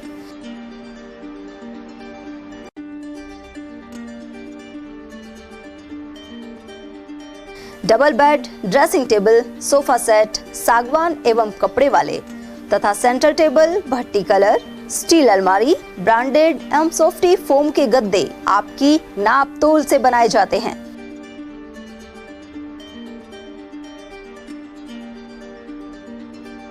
सभी सामान एक ही छत के नीचे उपलब्ध। हमारा पता है अलवर बोर्ड, जैसमंत तिराहे से पहले, Kati Ghati, Alwar. Contact number 9414019769 and 9414019768। ATL द्वारा गर्मी के मौसम में वन्य जीवों के लिए जारी मुहिम के तहत काफी वर्षों से पानी और चारा बालाकिला जंगल में भेजा जा रहा है। मकसद यह है कि बेजुबान जानवरों को इस तेज गर्मी में पानी और चारे के लिए भटकना ना पड़े। ATL की इस मुहिम में आप लोग भी हमारे साथ सहयोग कर मूक प्राणियों की सेवा के जरिए पुण्य लाभ उठाएं। संपर्क करें मुकेश गुप्ता, निदेशक ATL, मोबाइल नंबर 9414019207। चंद्रलोक सिटी तिजारा में फिर से खुल गया है अपने नए रंग रूप और नए स्वाद के साथ hotel Chandralok and food plaza. अब आप उठा सकते हैं लजीज व्यंजनों का स्वाद south Indian foods, dosa, idli, Chinese foods, chow mein, Manchurian, spring roll व स्टार्टर में चिली पनीर, पंजाबी खाना, छोले भटूरे, स्पेशल थाली, आइसक्रीम एवं शेक्स और इतना ही नहीं, बच्चों के खेलने के लिए झूले और पार्क, शादी, बर्थडे पार्टी, एनिवर्सरी के फंक्शन के लिए AC banquet hall, stage, sofa, शानदार काउंटर सहित व गार्डन, पार्किंग सुविधा और ठहरने के लिए लग्जरी रूम, इवेंट और केटरिंग वो भी किफायती दामों में उपलब्ध है। तो आकर लजीज खाने का स्वाद उठाएं और अपनी बुकिंग तुरंत कराएं। पता गेट नंबर 1, चंद्रलोक सिटी, तिजारा। संपर्क करें 8971109660 पर या 8209838407 पर। ब्रेक के बाद फिर से आपका स्वागत है। जिला स्पेशल टीम भिवाड़ी ने सुलेमान तांत्रिक गैंग के खिलाफ कार्रवाई की है। तंत्र विद्या का आडंबर कर नकदी, आभूषण और मोबाइल की ठगी करने वाले इस गिरोह के 4 शातिर बदमाश पकड़े गए हैं। साथ ही इनके कब्जे से भिवाड़ी में छीने गए 3 मोबाइल फोन और वारदात में काम में ली गई गाड़ी बरामद की गई है। इन शातिरों को धारुएड़ा पुलिया के नीचे गिरफ्तार किया गया है। सरिस्का की वादियों में हुई जोरदार बरसात के बाद रूपारेल नदी सहित बरसाती नालों में पानी की खासी आवक हो रही है। रूपारेल नदी उफान पर बह रही है, वहीं इसके चलते क्षेत्र का भूजल स्तर बढ़ने की उम्मीद है। उधर रूपारेल नदी का नज़ारा देखने के लिए नटने का बारा पर खासी संख्या में लोग पहुंच रहे हैं। यहाँ अनेक लोग रूपारेल नदी के बीच में बनी दीवार से आगे जाकर सेल्फी लेते दिखे, जबकि थोड़ी सी भी चूक होने पर नदी के पानी में गिरने का खतरा रहता है। ऐसे में प्रशासन को भी इस ओर ध्यान देना चाहिए। गौरतलब है कि रूपारेल नदी में अधिक पानी आने के कारण नटने का बारा से आगे लालपुरा गांव तक मार्ग अवरुद्ध हो गया है। पुलिया के अभाव में यह हालात बने हुए हैं। हमारे मानसून की दूसरी नदी है और जो हमारी 32 से नदी चली है और हमारे यहाँ 4 फुट नदी चल रही है, 235 फुट चल रही है। कब से आ रही है? ये सुबह 10:30 बजे से चालू है। तो अब जैसलमेर में कितना पानी? अभी तो वो कल पहला का पानी तो पहुंचा ही था और अब देखो अब जो चल रही है अब ये पहुंचेगा, इसका पता चलेगा बाद में। ये रूपारेल नदी है, बहुत तेज बारिश हुई है, तगड़ी बारिश आ रही है। और अच्छा, ये अब नदी आने से कितना फ़ायदा है? नदी आने से काफ़ी फ़ायदा है, काफ़ी फ़ायदा है। अपना भूजल स्तर कुआ में, ट्यूबवेलों में पानी बढ़ेगा क्या? बढ़ेगा तो अभी उम्मीद है और भी अच्छी आएगी। एक 2 बड़ी निकली नदी। ये जो बीच में डिवाइडर में लोग आप फोटो ले रहे हैं, सेल्फी ले रहे हैं, घूम रहे हैं, क्या कहोगे? ये बहुत गलत है, प्रशासन को ध्यान देना चाहिए। थोड़ा सा ही चेक कराते हैं, नदी में डूब रहा है। तो अब कितने लोग हैं यहाँ जो घूम रहे हैं? यहाँ करीब 20-25 आदमी हैं जो इसमें घूम रहे हैं, सेल्फी ले रहे हैं। प्रशासन को देखना चाहिए, ध्यान देना चाहिए। गिर जाए कुछ भी हो सकता है, अनहोनी कोई भी अप्रिय घटना हो सकती है। सरिस्का की वादियों में हुई झमाझम बरसात के बाद रूपारेल नदी में अब उफान पर पानी बह रहा है। हम बता दें कि जो रूपारेल नदी का पानी है, आसपास क्षेत्र में जो भूजल स्तर है वो भी बढ़ेगा, क्योंकि जो रूपारेल नदी है जो प्री मानसून की बरसात में 2 बार ये बह चुकी है और अभी भी अच्छी बरसात की उम्मीद जताई जा रही है। क्योंकि जो सरिस्का क्षेत्र से बहने वाली रूपारेल नदी 2 भागों में बटी हुई है। एक नटनी का बारा से जो जैसलमेर बांध की ओर जाती है, दूसरा डिवाइडर जो भरतपुर की ओर जाती है। तो हम दिखाएं आज रूपारेल नदी पानी, जो रूपारेल नदी है उसमें जो पानी है पूरा उफान पर चल रहा है और काफ़ी ऊंचे जो पानी बह रहा है, क्योंकि यहाँ जो तमाशबीन लोग हैं वो भी यहाँ आए हुए हैं। और अगर अच्छी बरसात हुई, आगे भी अच्छी बरसात होगी, तो अलवर का जैसलमेर बांध है उसको काफ़ी फायदा मिलेगा और जैसलमेर बांध में अधिक से अधिक पानी पहुँचेगा। मैं धर्मेंद्र कुमार शर्मा, कैमरामैन अनिल गुजर के साथ ATL न्यूज़ अलवर। वहीं माधोगढ़ क्षेत्र से निकलने वाली सुकड़ी नदी में भी पानी की आवक हुई है। यहाँ अलवर जयपुर हाईवे पर माधोगढ़ पुल को छूते हुए पानी बह रहा था। वहीं नजारा देखने के लिए ग्रामीण भी यहाँ पहुँच गए। इसके अलावा इलाके की वादियाँ भी हरी भरी नजर आने लगी हैं। और हमारे यहाँ पर मौसम इतना सुहाना मौसम हो रहा है, चौमासा बहुत गजब एंजॉय करने के लिए फुल मौसम बढ़िया है। और हमारी जो ये नदी है, इतनी ज़बरदस्त नदी आई थी, बहुत ही एंजॉय देखने के लिए काफ़ी बाहर से लोग आए थे। और नदी थोड़ी देर पहले इस पुलिया के ऊपर कर वाकई में नदी गई थी। और आज का मौसम बहुत ही अच्छा मौसम है और अगर बरसात हो गई तो दोबारा नदी आने की फिर से संभावना हो रही है। और हमारा मौसम बदलता जा रहा है। अच्छा, नदी आने से अपने क्षेत्र का पानी कितना बढ़ सकता है? नदी आने से हमारे क्षेत्र में कुएं हैं, बोरिंग है, उनका पानी बढ़ जाएगा। हमारे किसान भाइयों को सभी को फायदा होगा। विश्व हिंदू परिषद के प्रखंड मालाखेड़ा की ओर से मंगलवार की शाम पांडुपोल हनुमान मंदिर में सुंदरकांड के पाठ का आयोजन किया गया। वहीं अन्य कई मंदिरों में भी हनुमान चालीसा का पाठ हुआ। सनातन धर्म के प्रति आमजन को जागृत करने के लिए प्रखंड प्रचारक रोहतास शर्मा इन दिनों प्रवास पर हैं। वे मालाखेड़ा उपखंड क्षेत्र के मंदिरों में हनुमान चालीसा और सुंदरकांड के पाठ करवा रहे हैं। पंचायती राज विभाग की ओर से मालाखेड़ा में ग्राम पंचायत का गठन किया गया और 68 वर्ष में करीब 22 सरपंच चुने गए। हाल ही में मालाखेड़ा कस्बे को नगर पालिका का दर्जा मिल गया है, लेकिन अभी तक अधिशासी अधिकारी की नियुक्ति नहीं की गई है। इसके चलते विकास कार्य रुके हुए हैं। नगर पालिका बनने के साथ ही ग्राम पंचायत का अस्तित्व समाप्त हो गया। वर्ष 1955 में मालाखेड़ा के प्यारेलाल व्यास सरपंच बने थे। वहीं 2023 में हिम्मत सिंह चौधरी आखिरी सरपंच रहे। पंचायत के नगर का बनने से लोगों को विकास होने की उम्मीद है, लेकिन अभी तक कार्यालय सहित अधिशासी अधिकारी की कोई व्यवस्था नहीं हुई है। गांवों का विकास करने के लिए ग्रामीण विकास पंचायत राज विभाग के चलते मालाखेड़ा में पंचायत की स्थापना हुई, जहां 1955 में 19 दिसंबर को यहां के प्रबुद्ध प्यारेलाल व्यास जी सरपंच बने पहली बार। वहीं 68 साल के पंचायती राज के शासन में 22 सरपंच मालाखेड़ा गांव के लोगों ने बनाए और इसमें विकास भी कराया। अब वर्तमान समय में सरकार ने मालाखेड़ा को नगर पालिका का दर्जा दिया है और यहां पर अभी तक अधिकारी की नियुक्ति नहीं हुई है।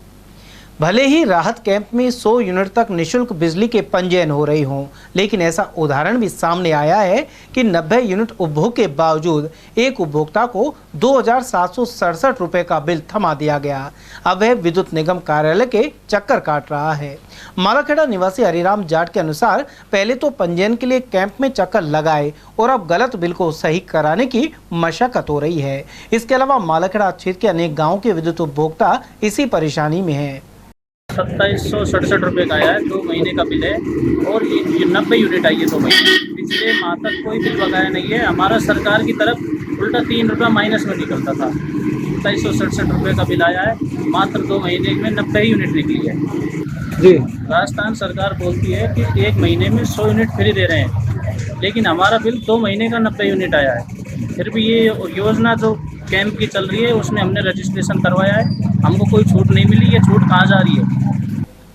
राजमार्ग संख्या 44 पर मालाखेड़ा रेलवे फाटक के समीप नाले का निर्माण नहीं हो पाया है। इस वजह से बारिश का पानी भर जाता है और कई दोपहिया वाहन चालक गिरकर चोटिल भी हो चुके हैं। रेलवे फाटक से सुभाष चौक की तरफ जाने वाली सड़क मार्ग के पास पानी की निकास के लिए नाला नहीं है। 2 दिन पहले इस सड़क के गड्ढे में कई राहगीर और बाइक सवार गिर गए थे, जबकि अनेक गाँव के लोग इस रास्ते से गुजरते हैं। मालाखेड़ा उपखंड में चोमू क्षेत्र की गुर्जरों की ढाणी और राजपूतों की बस्ती तक सड़क निर्माण पूरा नहीं हो पाया है। यहां कच्चे मार्ग को इंटरलॉकिंग रोड के रूप में बदला जाना था। प्रधान वीरवती ने पंचायत समिति के कोटे से आधी सड़क को बनवा दी, लेकिन शेष निर्माण बाकी है। विकास अधिकारी द्वारा प्रशासनिक स्वीकृति जारी नहीं किया जाना इसकी वजह बताया जा रहा है। उधर गुर्जर समाज की महिलाओं ने सड़क को पूरा करवाने की मांग गीत गाते हुए प्रधान के समक्ष रखी है। इस मौके पर राधा किशन गुर्जर, विशाम गुर्जर और वीरेंद्र सिंह आदि भी मौजूद रहे।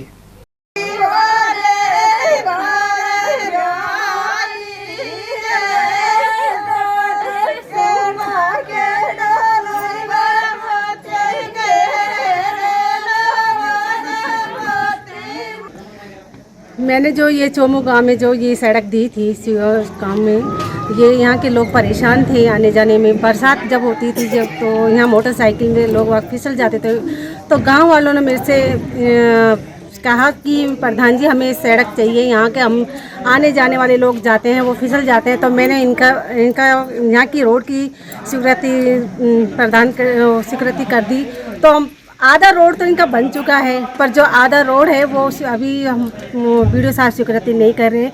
इनकी जल्दी जैसे भी होगा इस कार्य को जल्दी करवाया जाएगा। उमरेण एवं मालाखेड़ा प्रधान के साथ मंत्री टीकाराम जूली के मनमुटाव की चर्चा बनी रहती है। वहीं अब अलवर ग्रामीण विधानसभा क्षेत्र में उमरेण प्रधान दौलतराम जाटव जगह जगह ईद और गुरु पूर्णिमा की बधाई के पोस्टर बैनर लगा रहे हैं। इन पोस्टर्स में कांग्रेस के किसी भी नेता को जगह नहीं दी गई है, जबकि 2 महीने पहले तक कैबिनेट मंत्री टीकाराम जूली के साथ प्रधान दौलतराम जाटव और वीरवती एकजुट होकर चले रहते थे। इसके बाद विकास अधिकारी द्वारा विकास कार्यों की प्रशासनिक स्वीकृति जारी नहीं करने और मालाखेड़ा प्रधान को सरकारी गाड़ी नहीं देने के चलते इस अवसर को मंत्री की शह के आरोप लगे। आपसी मनमुटाव को खत्म कर समझाइश के प्रयास भी फेल हो गए। यह दोनों प्रधान मुख्यमंत्री अशोक गहलोत, प्रदेश कांग्रेस प्रभारी सुखजिंदर सिंह रंधावा और पर्यवेक्षक अमृता धवन से भी मिल चुके हैं। वहीं अब उमरेण प्रधान जगह जगह खुद के पोस्टर लगाकर चुनौती दे रहे हैं। देखिए, माननीय हमारी प्रधान वीरवती जी प्रधान बनने के बाद में उन्होंने एक ऐसा सपना देखा कि जहां गांव गरीब ढाणी में जहां विकास नहीं हुआ वहां विकास करवाएं, और आज आज़ादी के 75 साल हो गए लेकिन हमारे ढाणी तक रोड नहीं बना। नजरों में जो कार्यकर्ता बिल्कुल कुछ नहीं, उनको सम्मान दे रहे हैं। इससे युवा कार्यकर्ताओं का पूरा मनोबल टूट चुका है अलवर ग्रामीण से। स्थानीय प्रत्याशी तो हमारी प्रधान जी हैं, उनके अलावा तो हम किसको, रंधावा जी से भी हमारी बातचीत हो चुकी है। गहलोत जी के भी हमने रिक्वेस्ट भेज दी है कि हमारे क्षेत्र की कार्यकर्ता हो, प्रधान हमारी क्षेत्र की है तो उनको हम सम्मान देंगे। बारिश के मध्य सड़क किनारे खेत में सर्प के जोड़े की अटखेलियां आकर्षण का केंद्र बन गई। यह दृश्य परसा का बास गांव में दिखाई दिया। बुधवार को इस दृश्य को खेत के मालिक ने अपने फोन में कैद कर लिया। गौरतलब है कि बारिश के दिनों में सांप अधिक संख्या में बाहर निकल आते हैं। लोक देवता भड़तरी के धाम पर पुलिस अधीक्षक के आदेश के बाद पुलिस जाब्ता तैनात किया गया है। यहां सावन और भादो मास सहित अष्टमी पर श्रद्धालु की आवाजाही बढ़ जाती है। भीड़ के बीच चोरी या जेब काटने की आशंका बनी रहती है। इसे ध्यान में रखते हुए पुलिस के जवान तैनात किए गए हैं। मैं बताना चाह रहा हूं कि हमारे श्रीमान एसपी साहब आनंद शर्मा जी के द्वारा यहाँ पे आते ही मंदिर परिसर में पहले से एक कांस्टेबल और एक हेड कांस्टेबल लगा रखे थे, लेकिन जैसे ही एसपी साहब का यहाँ दौरा रहा उसके बाद में उन्होंने 3 कांस्टेबल और एक हेड कांस्टेबल का जाब्ता यहाँ ऑलरेडी लगा दिए हैं। तो हम प्रत्येक अष्टमी और अब श्रावण और भादवे माहों में जो जितने दूर देश के प्रदेश के जितने भी क्षेत्र से जो पब्लिक आती है उनकी सुरक्षा के लिए हम बिल्कुल तत्पर हैं। सुबह से लेकर शाम तक आज अष्टमी है, काफ़ी भीड़ यहाँ इकट्ठी है। उमरेण पंचायत समिति सभागार में प्रधान दौलतराम की अध्यक्षता में साधारण सभा की बैठक आयोजित हुई। इसमें पंचायत समिति सदस्य और सरपंच मौजूद रहे। हालांकि बरसात के चलते अनेक जनप्रतिनिधि समय पर नहीं पहुंचे, साथ ही कुछ विभागों के अधिकारी भी नहीं आने की वजह से समस्याओं पर चर्चा नहीं हो पाई। ऐसे में सिर्फ औपचारिकता ही नजर आई। सरपंच प्रतिनिधि महेश पटेल ने बताया कि वार्षिक कार्य योजना के लिए बैठक बुलाई गई है, लेकिन महंगाई राहत कैंप में कार्मिकों की व्यस्तता के कारण पर्याप्त चर्चा नहीं हो पाई। पंचायत समिति की जनरल बॉडी की मीटिंग है और इसमें जो पंचायत समिति का वार्षिक कार्य योजना प्लान बनना है उस संबंध में मीटिंग है। अभी डायरेक्टर पंचायत समिति सदस्य जो हैं वो थोड़ा सा लेट आए हैं, अभी आए हैं और मीटिंग चल रही है और ये पंचायत समिति का वार्षिक कार्य योजना आज पास हो जाएगी।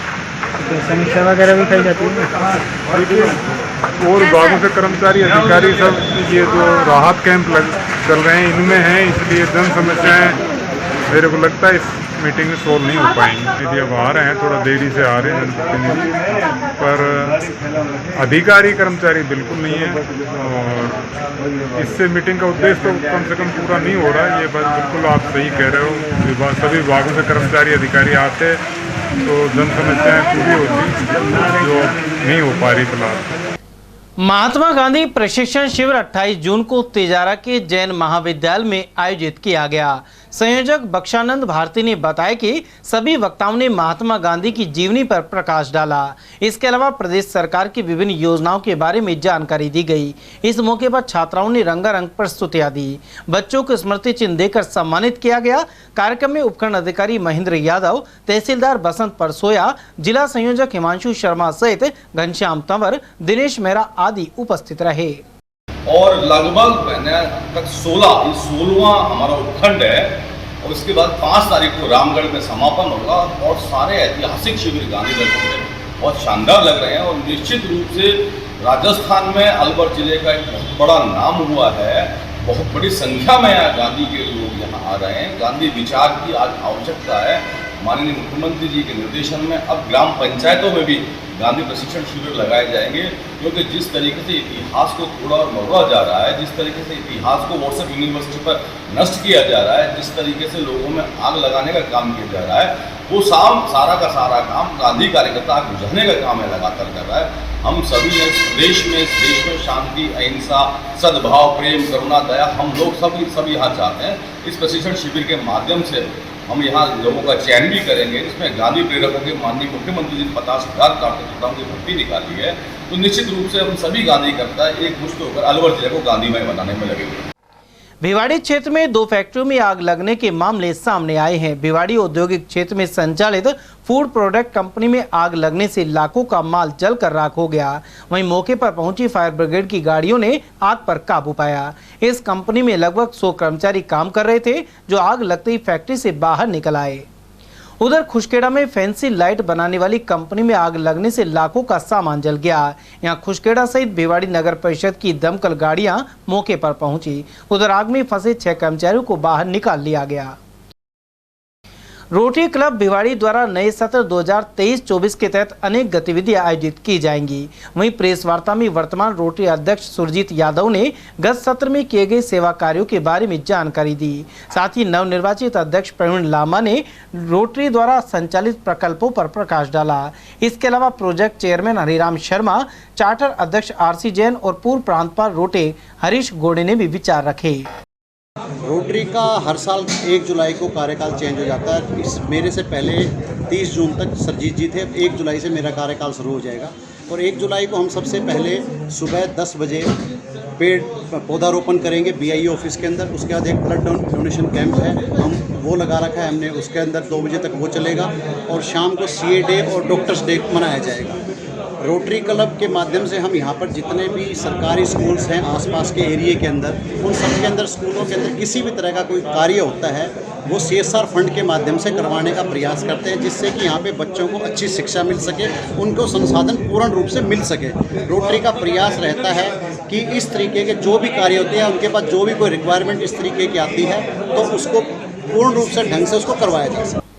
एलिमेंट्री सेकेंडरी टीचर एसोसिएशन ने 3rd ग्रेड शिक्षकों के ट्रांसफर और शिक्षकों को गैर शैक्षणिक कार्य से मुक्ति की मांग फिर उठाई है। साथ ही इसे लेकर अतिरिक्त जिला कलेक्टर नवीन यादव को मुख्यमंत्री और शिक्षा मंत्री के नाम ज्ञापन सौंपा है।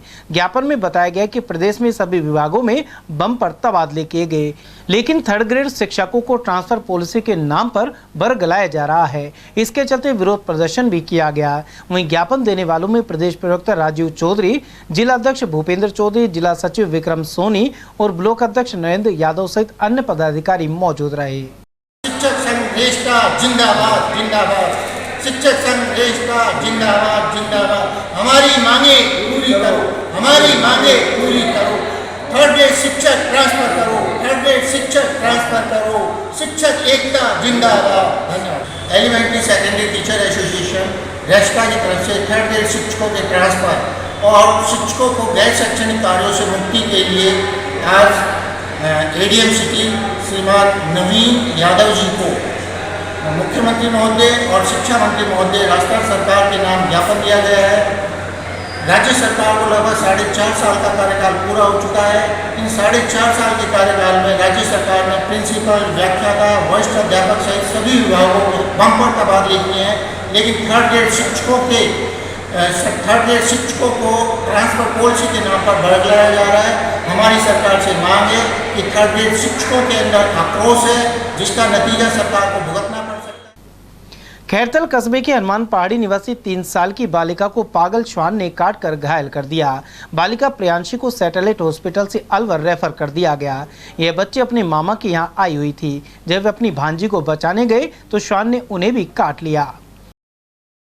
लक्ष्मणगढ़ क्षेत्र के ग्राम नांगल खानजादी में बुधवार को विद्युत सब स्टेशन का भूमि पूजन और शिलान्यास संपन्न हुआ। सरपंच प्रतिनिधि राजू मीणा सहित महेंद्र चौधरी ने बताया कि समारोह के मुख्य अतिथि विधायक जोहरी लाल मीणा रहे, जबकि अध्यक्षता सरपंच कल्ली मीणा ने की।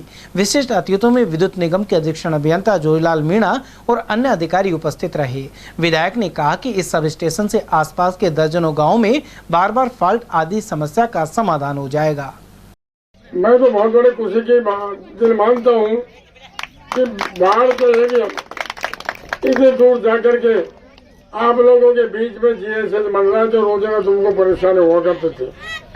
सौराई के लोग 5 नंबर फीडर पर डेली हमारे पास कोई भी लोगों को नहीं जाता था जो सौराई के लोग मुझे टेलीफोन नहीं करते थे, साहब 5 नंबर फीडर आ नहीं रहा, वो फॉल्ट हो रहा है, वो उसे चालू करवाओ। ये सारी बीमारी मिटने के लिए हमारे एसडी साहब ने सर्वे करा करके और ये जीएसएस को मंजूर करने का पूरा प्रयास किया और सारे विभाग के सभी अधिकारियों ने इस पर लगन से काम करके और इसको जल्दी से जल्दी इसको मसूकत जारी करवा दी। और हम चाहते हैं, मैं विभाग के अधिकारियों से निर्णय करना चाहूँगा कि वो, क्योंकि हमारे चुनाव नजदीक है 4 महीना, यदि हो सके तो 4 महीना पहले मैं यही उसको तैयार होकर के चालू करा दे तो इन लोगों को बहुत बड़ी राहत मिलेगी और इन लोगों को तो मिलेगी जो मिलेगी, मुझे भी राहत मिलेगी, क्योंकि लोग इसको देख कर राजी हो जाएंगे, प्रसन्न हो जाएंगे और प्रसन्न हो जाएंगे तो मुझे आशीर्वाद दे देंगे। ये मेरी आपसे निवेदन है। मैं आप लोगों से यही निवेदन करूंगा कि इसको स्पीड से काम करावे। कोई भी प्रॉब्लम हमारे यहाँ की तरफ से आए तो मैं जिम्मेदार हूँ, हमारे सरपंच जिम्मेदार है। आपका काम ये है, आपके ठेकेदार से स्पीड से काम करा करके जल्दी जल्दी काम करा दें और इसको चालू करा दें। ये मेरे आपसे निवेदन है। जहाँ काम की बात है, लिस्टोनगढ़ के एरिया के अभी टेंडर और हो रहे हैं और टेंडर में सारी सड़कें बनेंगी, लिस्टोनगढ़ प्रॉपर बनेंगी, यहाँ भी बनेंगी। इसके अलावा तुम्हारे घाट कैलाश की सारी नहर बन गई, कोई बाकी है तो अभी मुझे बता देना, वो बन जाएगी। सारी हरियाणा जैसी पक्की नहर बनी तो काम तो आपके कॉलेज खुला दिया, नगर पालिका खुला दी, जीएसएस बन गया।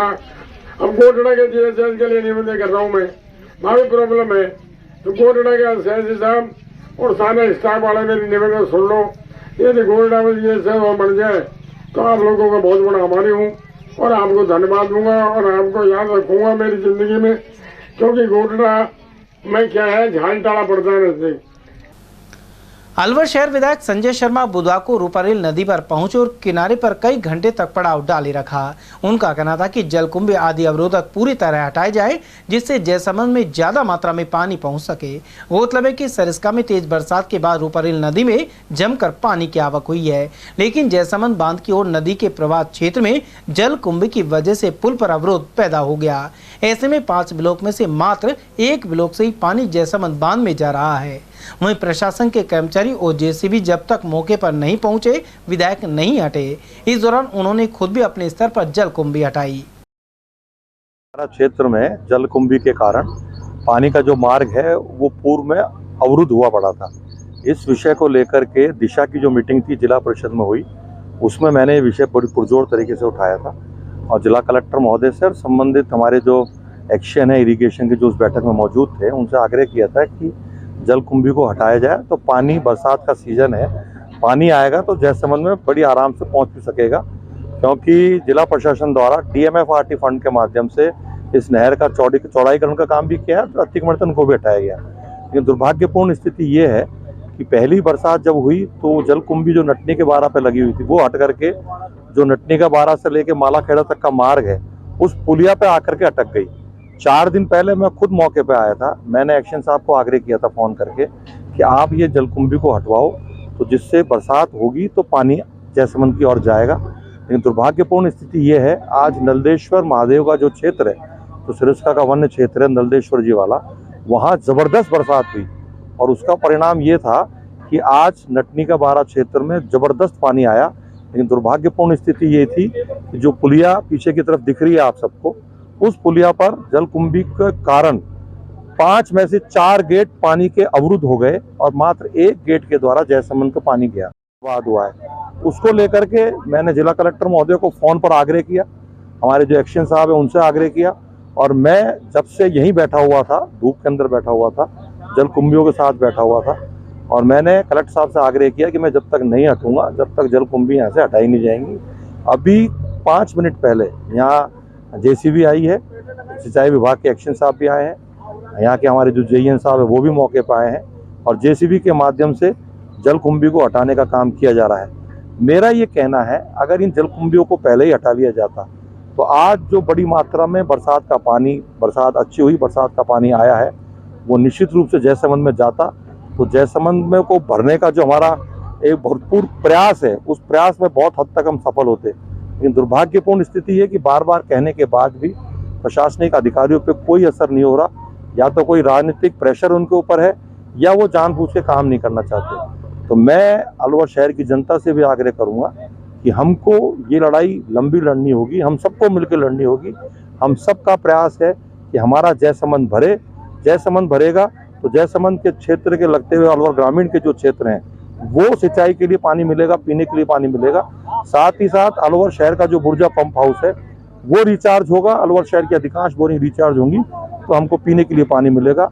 आज हमने प्रयास किया है, प्रशासन ने, जिला कलेक्टर महोदय को भी धन्यवाद देना चाहूँगा, उन्होंने तुरंत प्रभाव से मेरी बात को मानते हुए यहाँ सिंचाई विभाग के एक्शन को भी भेजा है, साथ ही साथ जेसीबी को भी भेजा है, काम चल रहा है। लेकिन मैं कलेक्टर साहब से भी आग्रह करूँगा, आने वाले समय में जहाँ जहाँ इस रास्ते में बैरिकेड्स मिले, चाहे जलकुंभी का हो या कोई अन्य बैरिकेड्स हो, उनको सिंचाई विभाग के माध्यम से हटाते रहें। जो आपका और हमारा एक काम, हमारा एक सपना है कि बरसों से सूखा जयसमंद भरे, तो मुझे पूरा विश्वास है कि आने वाले समय में यहाँ अच्छी बरसात होगी और जयसमंद हमारा भरे। वहीं ग्रामीण विक्रम गुर्जर और उमरेण सरपंच प्रतिनिधि रविंद्र पटेल के अलावा कई अन्य जागरूक लोग भी नदी में उतरकर जलकुंभी हटाने में जुटे रहे।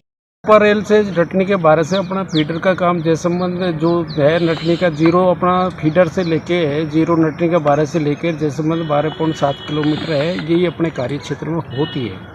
इसका कार्य हमने डीएमएफटी के तहत 1.5 करोड़ का लिया गया था, आपको आता हूँ, पर बिलो रेट होने के कारण 1 करोड़ का कार्य हुआ, और ये 4 भागों में ये काम करवाया गया था, और जिसमें 3 भाग पूर्ण रूप से कंप्लीट हो गए, 1 भाग में थोड़ा शेष कार्य बचा, जो भी कोई रेवेन्यू रिकॉर्ड में खातेदारी होने के कारण अवरुद्ध था, वहाँ नहीं हुआ, पर भी वो डैम क्षेत्र का ही पार्ट था, इससे कोई खास प्रभाव नहीं पड़ेगा आपको। जलकुंभी ये नदी का एरिया का है, इसका लिए एस्टीमेट वगैरह बनवाए थे, तब तक ये बारिश हो चुकी है, और नदी के एरिया में पिछले बहाव क्षेत्र से जो नदी का है अरावली पहाड़ी को, वहाँ से जलकुंभी बह के आगे आई है और आज ये पुलिया के पास कोरने में इकट्ठी हो गई। परंतु अभी इतना डिस्चार्ज जो नटनी के बारे से निकल रहा है, उसका डिस्चार्ज इतना नहीं है कि जलकुंभी के जो यहाँ रुकने से इस डिस्चार्ज में कोई फ़र्क पड़ेगा, कोई बहुत ज़्यादा होता ही तो इस डिस्चार्ज में फ़र्क पड़ेगा। जो अभी डिस्चार्ज नटनी के बारे से निकल रहा है वो जलकुंभी उस पर कोई प्रभाव नहीं डालता, और उसको हटाने के पूर्ण प्रयास आज उसको हटवा दिया जाए। शहर में बुधवार दोपहर बारिश के बाद अलवर कोर्ट परिसर में पानी जमा हो गया। ऐसे में अधिवक्ता कक्ष के सामने सड़क दरिया बन गई। इसके अलावा वकीलों और मुवक्किलों के 2 पहिया वाहन भी बारिश के पानी में खड़े रहे। यहां मौजूद एडवोकेट शिवराम सिंह ने सहित अन्य वकीलों ने बताया कि कोर्ट परिसर क्षेत्र में नाली की सफाई नियमित रूप से नहीं की जाती है। इसके अलावा पुराना नाला भी बंद कर दिया गया है। इसी वजह से बारिश के पानी की निकासी नहीं हो पाती है। जो गोल चैम्बर 17 चैम्बर बने हुए हैं, उनके सामने पहले से ही स्टेट टाइम से ही बड़ा एक पुराना नाला था जिसमें पानी जा रहा था, उस नाले को बंद कर दिया है। अब चैम्बरों के चारों तरफ 1-1, 2-2 फुट पानी भर जाता है और पानी का निकास अवरुद्ध हो गया है, जिससे सड़क खराब है, राहगीर गिर रहे हैं, लोगों को पानी में कोर्ट में भी आने जाने में परेशानी है। चलते चलते एक बार फिर से नजर डालेंगे आज की हेडलाइंस पर।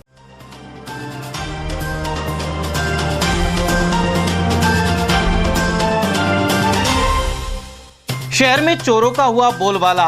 एनईबी क्षेत्र में सुने घर से 2 लाख के जेवर सहित चुराई नकदी। वहीं नयाबास में आईफोन और साहब जोड़ा में 10 बैटरियां की पार। कृषि भूमि की अवैध प्लॉटिंग पर नहीं लगी लगाम। यूआईटी की कार्रवाइयों के बावजूद जारी है सिलसिला।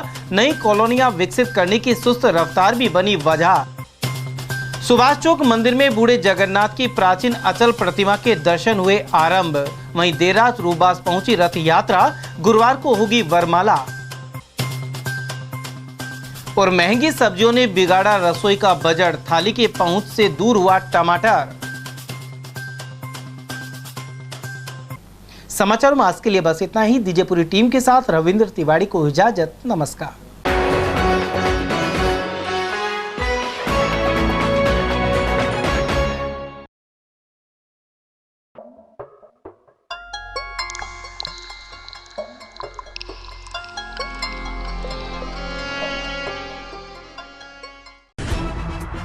खबरें जो हमें सीधा जोड़ती हैं आपसे, जिनका आपकी जिंदगी पर होता है सीधा असर। खबर का मतलब है एक भरोसा, और आपका भरोसा है हमारी जिम्मेदारी। ATL TV, भरोसा अलवर का।